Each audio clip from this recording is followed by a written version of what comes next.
I've been coaching boxing since 1979 at both the amateur and the professional level. During that time, I've had the opportunity of working with some really great fighters. I've had 4 Olympians and 1 world champion, countless national champions, and medals at all kinds of international tournaments all over the world.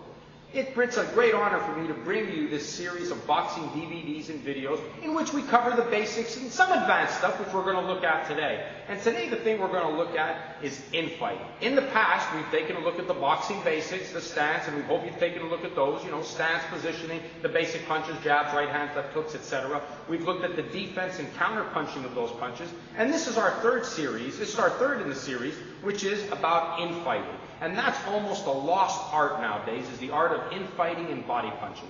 And to help us out, as usual, my 2-time national champion and somebody that I'm really proud of, and one of the hardest working boxers I've ever known in 25 years of training fighters, is David Lumineer. David, come on in here. David loves to work the body. He's a throwback to the old days, and he loves to bang that body, and that's what we're going to work on today. And the first thing we have to work on if you want to be a good body puncher and a good infighter is working your way on the inside, how to get inside. Because no matter how big you are, usually more often than not, you'll meet somebody who might be bigger than you, and you're going to have to get in on the inside. And David, you know that as well, how important it is to get on the inside, not take the shots, and get into the range where you want to be, where you can land the body punches.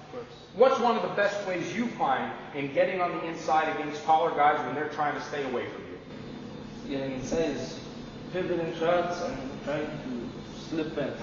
Yeah, that's probably the best way to do it, and that's what we want to talk about right now, is how to work your way to get in on the inside. Now, if you notice, the first thing David did when he got into that was to be in his basic boxing stance. That is vitally important. You've got to do that no matter what you're doing. You want to be in your basic stance because that's going to be the position in which you'll be able to execute at your very best. So from there, you want to keep your hands up because there's going to be cases where the guy's going to want to be throwing punches at you to try to keep you outside. So you don't want to get hit with any stupid or silly shots that'll give points to the other guy. You want to really try to close up that scoring target. So David, get your hands up high. When the guy's trying to come in, when David's coming inside, what he's doing is he's blocking, working his way on the inside until he gets into a comfortable range. Notice the way he's always rhythming in. Same thing. We'll turn it around this way, David, so we can get a look from the other side.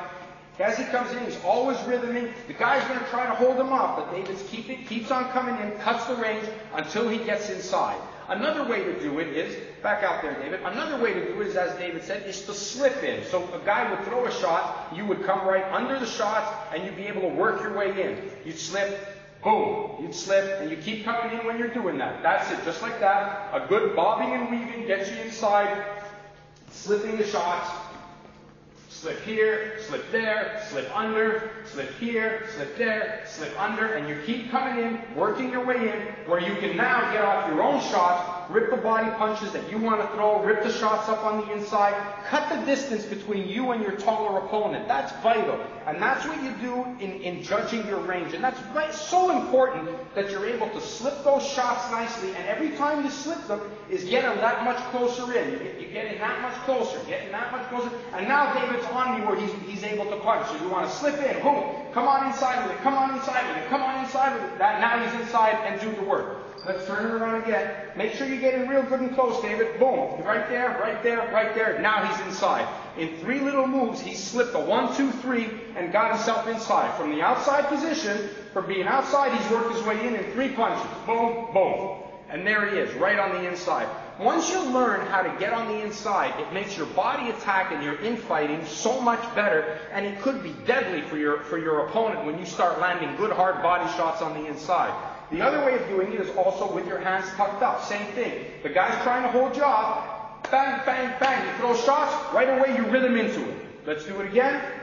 He throws the hard shots, ding, ding, ding, trying to hold you off, you rhythm into him. That's putting pressure on a guy. When you can put that much pressure on somebody and learn to cut the ring on him, eventually you're going to get inside and do the damage you want to do. Because every time you cut the range on him, you want to put yourself in position where you can let your own shots go on the inside, dig the body shots, rip them up to the head. Those are the key basics to getting on the inside and working on the inside.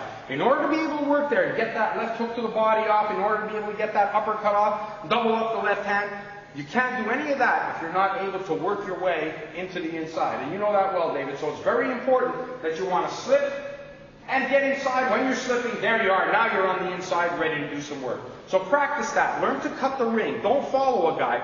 Don't attach a string to your opponent's waist and then you're just following him around. You want to cut the ring on him, put the pressure on him, slip shots, cut left, cut right, cut left, cut right, cut him off where you want to be, get into range, and then be able to do the damage that you want to do on the inside. Those are the key points to getting on the inside and being an effective infighter in bodybuilding.